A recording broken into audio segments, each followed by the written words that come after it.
சுதந்திர தின விழா.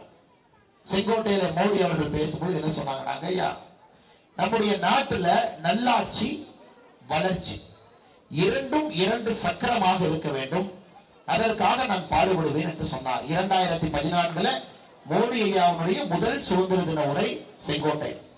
நல்லாட்சி பண்ணிருக்கோமாங்க ஐயா?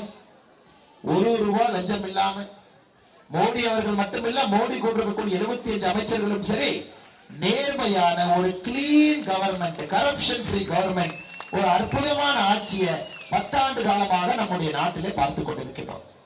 ஐயா வளர்ச்சியை பத்தி சொன்னாங்க. வளர்ச்சி வளர்ச்சி நாங்க 2014 ஐயா இந்த 9 ஆண்டுகள்ல நம்முடைய உள்கட்டமைப்புக்கு மட்டுமே, சாலையா இருக்கலாம், விமான நிலையங்களா இருக்கலாம் ஐயா, ஒரு சின்ன சின்ன போர்ட் சிட்டி துறைமுகமா இருக்கலாம், வந்தே பாரதா இருக்கலாம், இந்தியாவுடைய வளர்ச்சிக்கு மட்டுமே 9 ஆண்டுகள மோடி அவர்கள்